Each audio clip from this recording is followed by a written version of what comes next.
स्वागत है आपका एक नए वीडियो में। कहानी की शुरुआत में दिखाया जाता है कि एक लड़की जिसका नाम सैम है, वो कॉलेज की एक स्टूडेंट थी। इस दिन एक बहुत अजीब सी घटना हुई। हाल ही में उसके पिता की मौत हो गई थी और अब उसकी माँ एक गंदे दिखने वाले दाढ़ी वाले आदमी से प्यार कर बैठी थी। यह आदमी न सिर्फ उसे इशारे करता बल्कि आधी रात को उसके कमरे में चुपके से अंदर आ जाता था, जिससे सैम को वो आदमी पसंद नहीं था। एक दिन वो रेस्टोरेंट में खाना खा रही थी, तभी उसकी दोस्त शबनम वहां आई। शबनम एक रहस्यमयी चीजों की शौकीन थी। वो अक्सर अजीबोगरीब चीजों पर रिसर्च करती रहती थी। उसने देखा कि सैम का मन कहीं और ही है, तो वह पूछे बिना नहीं रह पाई कि क्या हुआ है। तभी सैम ने उसे दाढ़ी वाले आदमी की बात बताई। ये सुन शबनम ने गुस्से में मेज पर हाथ मारा और कहा, ये तो बर्दाश्त से बाहर है और मैं तुम्हें एक तरीका बताती हूँ जिससे तुम अपने पिताजी की आत्मा को बुलाकर उनसे सुझाव ले सको। सैम ये सुन हैरान रह गई और पूछा, क्या ये भरोसेमंद है? तभी उसी समय उसकी मां ने एक तस्वीर भेजी जिसमें उन्होंने शादी की अंगूठी पहनी हुई थी और साथ में लिखा हुआ था कि हम जल्द ही शादी करने वाले हैं। अगर वे सच में शादी कर लें तो फिर वो आदमी उनके घर रहेगा और सोचती है कि वो आदमी उसे भी तंग करेगा। सैम ने शबनम के सुझाव को आजमाने का फैसला किया। जल्द ही दोनों गाड़ी से श्मशान घाट पर पहुंच गए। इस समय तक अंधेरा हो चुका था। वे अपने पिता की कब्र पर पहुंचे। शबनम ने एक गुड़िया निकालकर कब्र पर रख दी और फिर दोनों ने कुछ मंत्र पढ़ने शुरू किए। वो आत्मा बुलाने का मंत्र थे। फिर तभी अचानक गुड़िया ने कुछ हलचल की और वो डर गए। फिर गुड़िया अपना सिर घुमाकर उनकी ओर देखा। चांदनी की रोशनी में गुड़िया की आंखें भयानक लाल हो गई। तभी कब्रिस्तान की रखवाली करने वाला आदमी वहां आ गया और उन्हें रोकते हुए कहा, तुम लोग आधी रात को कब्रिस्तान में क्या कर रहे हो? यहां से भाग जाओ। फिर दोनों तुरंत वहां से चले गए। लेकिन जब वे गाड़ी में बैठे तो उन्होंने बैक मिरर में सफेद कपड़ों में एक व्यक्ति को देखा, लेकिन शरीर के आकार को देखे तो वह बिल्कुल भी सैम का पिता नहीं लग रहा था। दोनों ने ईसा पर ज्यादा ध्यान नहीं दिया और चले गए। घर वापस आते ही सैम ने देखा कि उसकी माँ सोफे पर सो रही थी। उसने एक कंबल लेकर माँ को ढक दिया। फिर वह अपने कमरे में आराम करने के लिए जाने लगी। जैसे ही वह कोने पर पहुंची, उसकी माँ अचानक सीढ़ियों पर दिखाई दी, जिससे सैम चौंक गई। तो फिर उसने मुड़कर सोफे की तरफ देखा तो माँ अभी भी सोफे पर लेटी हुई थी। फिर सीढ़ियों की ओर देखा तो वहां कुछ भी नहीं था। हालांकि अभी जो हुआ वो बहुत अजीब था, लेकिन सैम ने ज्यादा नहीं सोचा। फिर दूसरे दिन सैम हमेशा की तरह कॉलेज जाने लगी और रास्ते में उसने वो खिलौना भी डस्टबिन में फेंक दिया, क्योंकि उसे लगा कि इस चीज का कोई फायदा नहीं है। लेकिन जब वो गई तो कुछ अजीब हुआ। सैम अभी क्लास में पहुंच सीट पर बैठा ही थी कि उसने देखा कि आज शबनम पहले से कुछ अजीब लग रही थी और उसकी गर्दन पर एक काला निशान भी था। सैम ने जब उससे पूछा कि क्या हुआ, लेकिन शबनम ने जवाब दिया कि वह नहीं जानती और कल रात से ही उसके कंधे बहुत भारी लग रहे थे। सैम ने उसे मेडिकल रूम में ले जाने को कहा, लेकिन शबनम ने मना कर दिया। फिर एक टीचर क्लास में आए। यहाँ उनकी क्लास हमारे यहाँ से अलग है। यहाँ बच्चों के लिए एक दिन बाइबल की पढ़ाई के लिए निकालते थे और विशेष रूप से पादरी को पढ़ाने के लिए बुलाते थे। इस टीचर का नाम जॉन है। स्कूल के बाद सैम अपने घर लौटी और उसने देखा कि जो खिलौना उसने सुबह फेंक दिया था वो फिर से कमरे में वापस आ गया था। ये कैसी अजीब बात है। खिलौना देख सैम बहुत डर गई। उसने तुरंत वो खिलौना उठाया और फिर से डस्टबिन में फेंक दिया। लेकिन जैसे ही उसने फेंका, साफ आसमान वाला मौसम पल भर में बारिश के मौसम में बदल गया। आखिरकार आधी रात हो गई। लिविंग रूम की मोमबत्ती अचानक बुझ गई और सैम के कमरे में एक सफेद कपड़े पहने एक व्यक्ति खड़ा था। फिर सैम बाहर की बिजली की गड़गड़ाहट से जाग गई।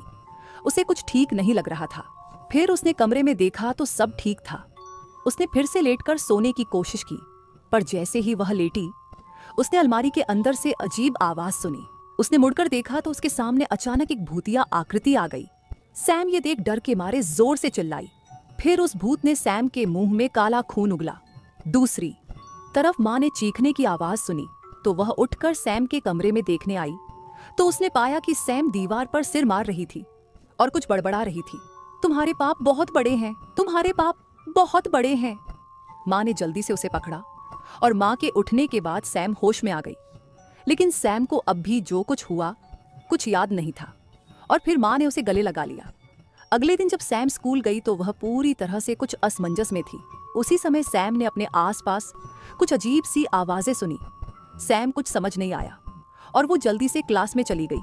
तभी उनके टीचर ने एक बुरी खबर सुनाई।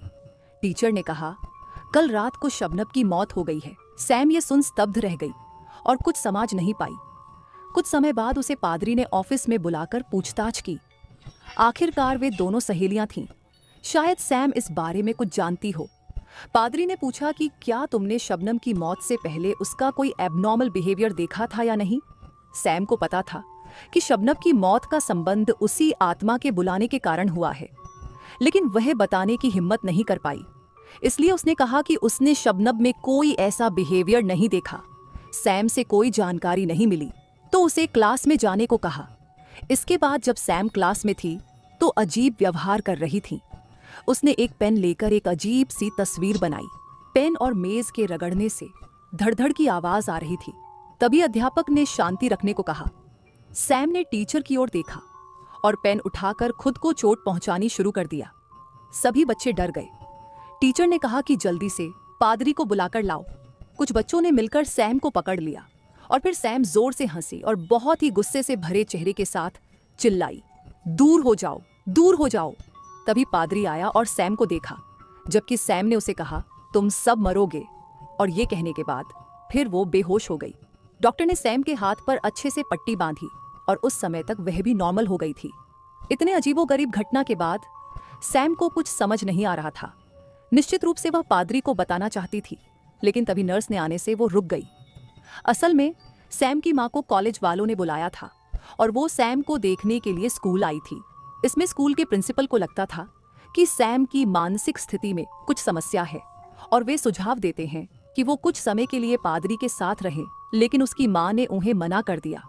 उनका मानना था कि ये सब उसकी दोस्त की मौत के कारण हुआ है, जिससे सैम मानसिक रूप से थोड़ी दुखी है और थोड़ी देर आराम करने से सब ठीक हो जाएगा। फिर वो घर चले गए, लेकिन जॉन को मामला ठीक नहीं लगा और वो बार बार निरीक्षण कर रहता रहा। उसने देखा कि सैम हमेशा काले रंग का बैग लेकर आती थी। वह सोच रहा था कि सैम ने जो पेंटिंग बनाई थी और इससे उसने कुछ जानकारियां इकट्ठी की। अंत में उसे उत्तर मिला कि हो सकता है कि सैम पर किसी बुरी आत्मा ने कब्जा कर लिया हो। इसलिए पादरी जॉन ने अपनी खोज के बारे में प्रिंसिपल पादरी को बताया और चाहा कि वो उसके साथ चले। उसे डर था कि ये सब उसी आत्मा के कारण हो रहा है और सैम खुद इस समस्या का समाधान नहीं कर सकती। दूसरी ओर माँ सैम से बात कर रही थी और वो उसे गले लगाकर हिम्मत दे रही थी। तब उसने शीशे में देखा कि सैम छोटी हो गई है और फिर माँ ने जब सैम की ओर देखा तो पाया कि वो एक डरावनी आत्मा बन गई थी और उसके मुंह से खून बह रहा था। लेकिन अगले ही पल सैम नॉर्मल हो गई। हालांकि सैम नॉर्मल हो गई थी, लेकिन माँ अभी भी डरी हुई थी। उसने कॉलेज में पादरी से फोन पर बात की। जल्द ही जॉन और उसके टीचर वहां आ गए। फिर जॉन ने बताया कि उन्हें पता चल गया है कि सैम के साथ क्या हुआ है। फिर वे सब सैम के कमरे में पहुंचे और माँ को बाहर इंतजार करने के लिए कहा। उसके बाद उन्होंने वस्त्र पहने, फिर पवित्र जल निकाला और सैम के माथे पर लगाया। इसके साथ ही पादरी मंत्र पढ़ने लगे। आसपास की रोशनी अचानक झिलमिलाने लगी। तभी सैम के अंदर की आत्मा बाहर आई और उसने पादरी का गला पकड़ लिया। उन्होंने तुरंत सैम को रोका, कहीं वो पादरी को मार न डाले। फिर सैम ने उल्टे हाथ से नन को दूर फेंक दिया। जॉन ने तुरंत नन को देखा, लेकिन नन तो बेहोश हो गई थी। बाहर खड़ी माँ ने जब हलचल सुनी तो वह खुद को रोक नहीं पाई और गेट खोलकर अंदर आ गई। उसने देखा कि सैम पादरी का गला दबा रही थी और जमीन पर पड़े पवित्र जल को उसने उठाकर जॉन की तरफ फेंक दिया।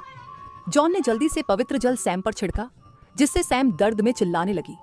सबने मौका देख जल्दी से उसे काबू कर लिया। फिर सैम को पकड़ मंत्र पढ़ने लगे। जब पादरी ने अपना मंत्र पूरा किया तो सैम के मुंह से काला खून बहने लगा। उन सबको लगा कि अब सैम ठीक हो जाएगी, पर क्या सैम सच में ठीक हो जाएगी? इस समय जब मुख्य पादरी घर लौट रहा था तब उसने देखा कि रास्ते के बीच सैम खड़ी थी। पादरी को बहुत अजीब लगा। उसने पास जाकर सैम से पूछा कि वह यहाँ क्या कर रही है, पर तभी वो अचानक गिर गई। पादरी के पास सोचने का समय नहीं था। उसने जल्दी से सैम को कार में बिठाया और उसे वापस घर ले जाने लगा, मगर कार स्टार्ट ही नहीं हो रही थी। तभी अचानक पीछे सैम उठकर बैठ गई।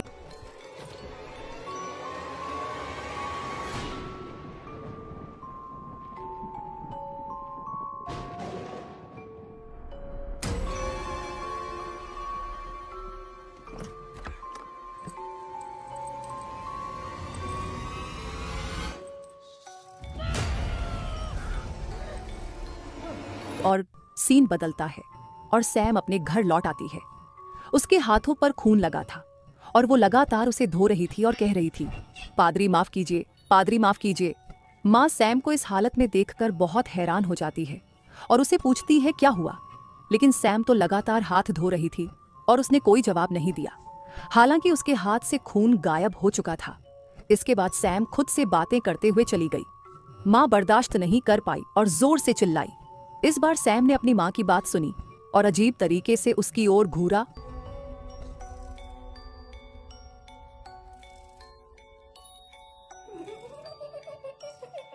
और दूसरी तरफ पादरी मरे नहीं थे, वे केवल गंभीर रूप से घायल थे और जॉन भी वहीं था।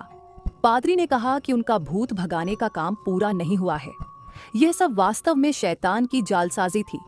बगल में खड़े आदमी ने कहा, तो क्या इसका मतलब है कि सैम और उसकी माँ खतरे में है?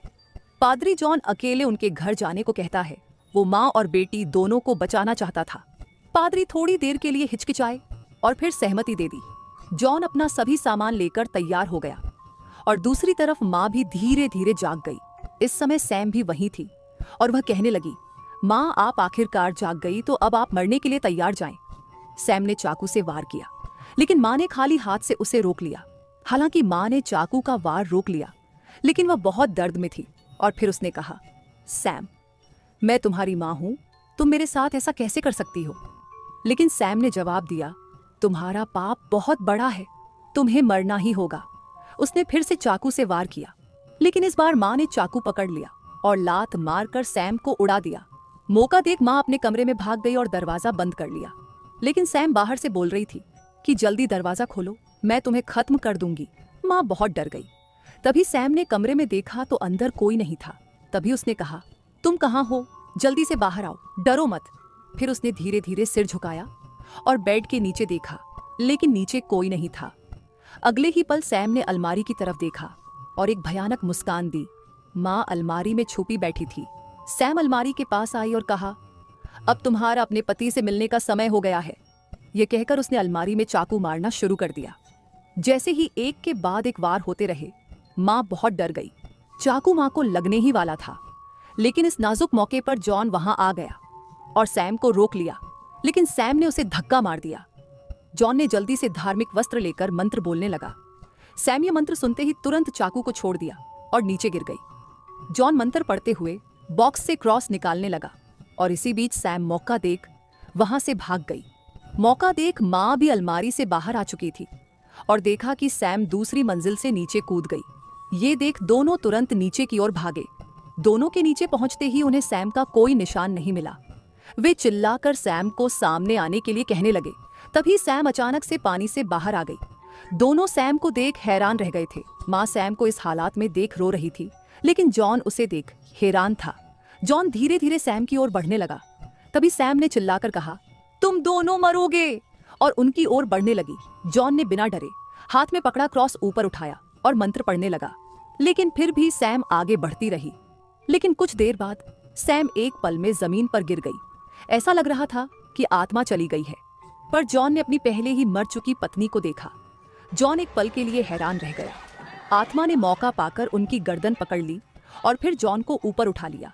माँ ने डरकर जमीन पर घुटने टेक दिए और आत्मा से विनती करने लगे कि पादरी जॉन को मत मारो।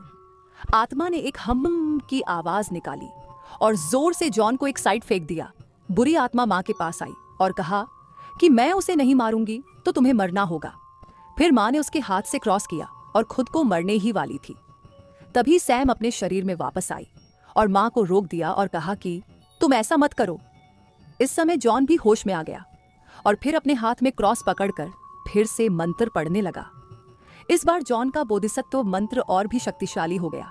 साथ ही सैम और राक्षस के बीच शरीर पर नियंत्रण के लिए संघर्ष हो रहा था। राक्षस की जादुई शक्ति काफी कम हो चुकी थी। फिर जॉन ने अपना क्रॉस उसके सिर पर लगाया और थोड़ी ही देर में सैम नॉर्मल हो गई और उसने मुंह से बड़ी मात्रा में काला खून बाहर आने लगा। उसने राक्षस को हराकर अपने शरीर पर नियंत्रण कर लिया था।